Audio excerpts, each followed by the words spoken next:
Hello বন্ধুরা, তোমরা সবাই কেমন আছো? আশা করি তোমরা সকলে খুব ভালো আছো। তো আজকে আমি একটা নতুন ব্লগ নিয়ে চলে আসলাম। তো তোমরা দেখতেই পাচ্ছ এখানে বেগুন কাটানো আছে, আর অন্যদিকে আমি বেসন মাখতেছি। তো এখানে আমার বেসন মাখা কমপ্লিট, আর অন্যদিকে আমি কড়াইতে তেল গরম করতে দিয়েছি, তোমরা দেখতেই পাচ্ছ। এখানে আমি একটা একটা করে বেগুন চপ বানাবো। তো তোমরা কে কে বেগুনি চপ খাবে আমাদের বাড়ি চলে আসতে পারো।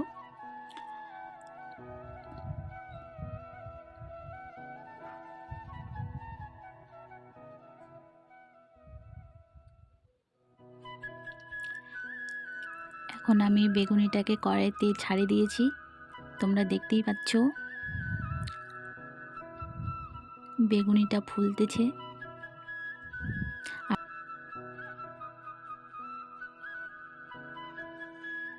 আমার বেগুনিগুলো ভাজা কমপ্লিট। তো আমি এখন আলু ভাজা বসিয়ে দিয়েছি কড়াইতে, তোমরা দেখতেই পাচ্ছ।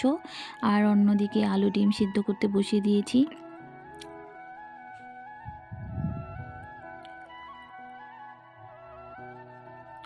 তো আমার আলু ডিম সিদ্ধ করা কমপ্লিট, তোমরা দেখতেই পাচ্ছ।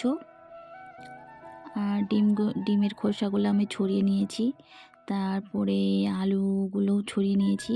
তো এখন আমি ডিমগুলোকে কড়াইতে ভাজবো। এই যে এখানে আমি কড়াইতে ডিমগুলোকে ভাজতেছি।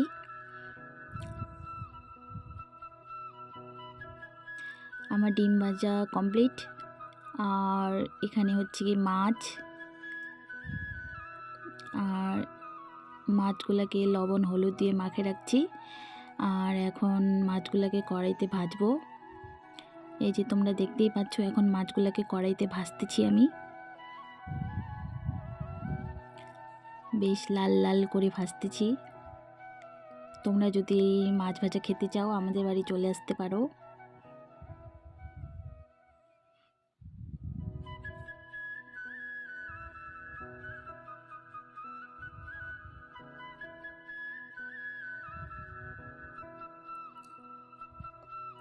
তো বন্ধুরা, আমার রান্না কমপ্লিট। এখানে তোমরা দেখতে পাচ্ছ এটা হচ্ছে আলু ডিম ঝোল, আর এদিকে হচ্ছে কি মাছের ঝোল লাল লাল করে বেশ। তো তোমাদের যদি খাওয়ার ইচ্ছা থাকে তাহলে চলে আসতে পারো। তো আমার ভিডিওগুলা তোলা হয়নি, তো এতটুকুই তোলা হয়েছে। তো বন্ধুরা, আমার ভিডিওটা তোমাদের কীরকম লাগলো কমেন্টে অবশ্যই জানাবে। আজকের মতো